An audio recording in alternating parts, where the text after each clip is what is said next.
October is a hectic time of the year. It feels like we've come out of hibernation and burst into a swathe of socialising and events on the way to Christmas. Additionally, rates and other bills usually hit the mailbox about now. It's busy and it's expensive. Kat Paz is going to give us some help on how to manage our expenses at this pointy end of the year, aren't you, Kat? Yes, I am. Good morning. G'day. Right, so you're an accountant. You've seen a good idea of spending patterns. It feels like there's a spike around this time of year. Is it just me? No, it's not you. I think it's the Christmas decorations. You know, it starts this whole thing of more money, spend more money, but also in Perth in particular, summer. It gets people out of the houses. And then the festivals come back and all of this stuff, you know. And weddings, yes, wedding season. And weddings too. You know, I was on radio on Saturday and then I had a wedding as well. And, you know, I was like, music, wedding, you know.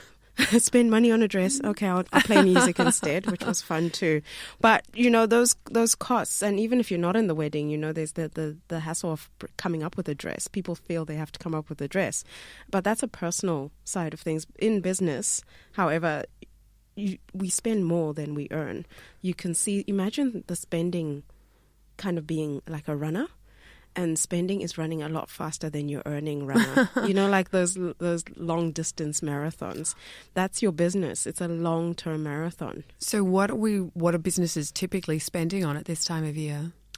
Typically, they're spending outside of the business. The business owner is thinking of time off. So they're buying maybe flights or paying off flights, accommodation for Christmas. But also they're spending money on presents for clients or even for their family. So these are costs that happen once a year. And that really, I would say, exacerbates the problem quite loosely, because when December comes, if you're lucky and you're in like entertainment and hospitality, you will survive much of December and make a huge profit.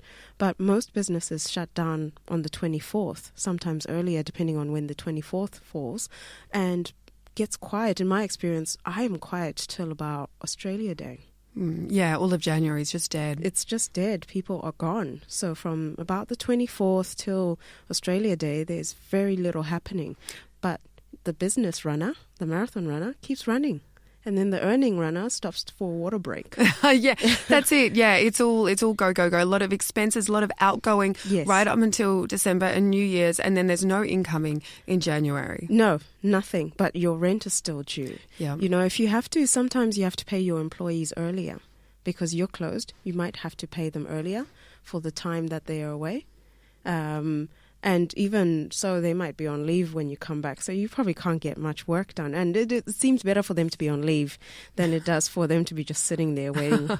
Where's the income? So how do you manage this? Have you got some strategies for dealing with this, Kat? Yes, I'm going to keep this simple for small business. But even if you're a bigger business and you are the CEO, i.e. the Chief Energy Officer of a business, and you might have staff, you might have an accounts department, I would seriously just get a pen and notebook, not paper, notebook. The paper runs too.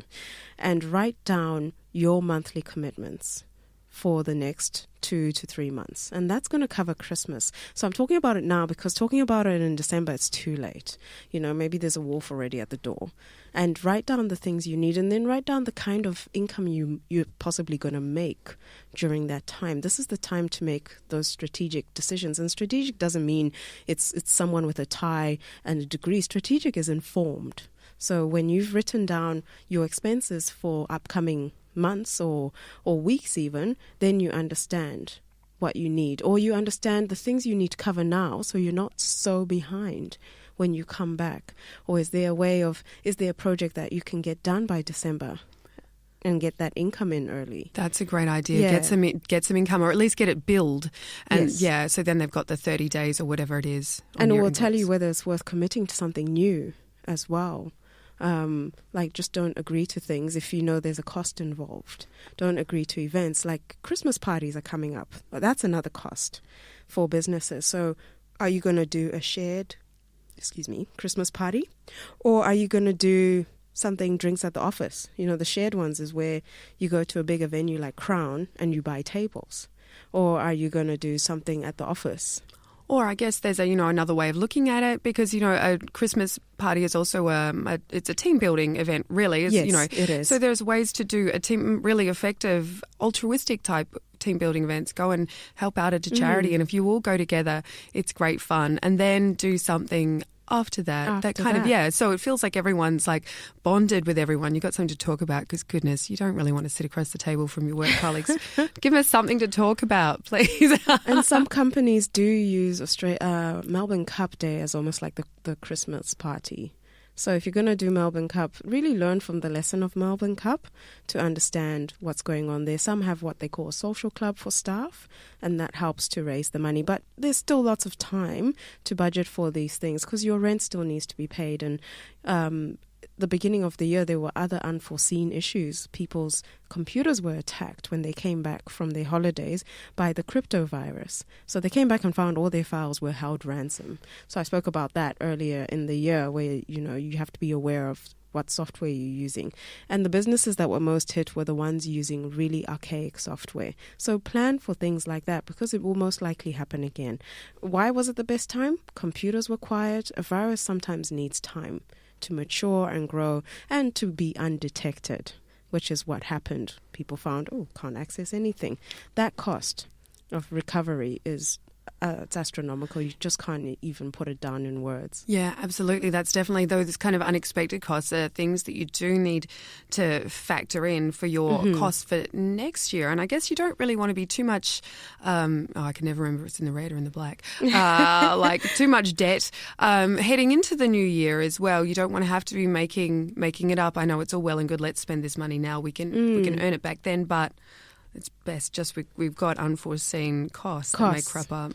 And, if you're a small business, you naturally have to take money from the business to pay for your personal expenses like the holidays and everything. But that's when the spending runner just takes off. Like, I can see this now, when they switch places. Imagine that in the Olympics, So that's when the spending just goes way ahead of the pack. And if you're earning the same rate, that's how debt starts. And I'm going into something else here. So just remember that this problem needs to be solved, because if you don't sort out this gap by the next Christmas, you still have that gap to deal with. And this is how people max out on their debt, because they haven't sorted it out. So have a plan. Write it down. It's really important. It saves you a lot of stress as well. And just know, okay, what invoicing am I going to do? When am I going to do it? When will I expect it to be paid? And set up automatic reminders if you're using software that allows you to do that. Set up automatic reminders, and don't just tick the box set up.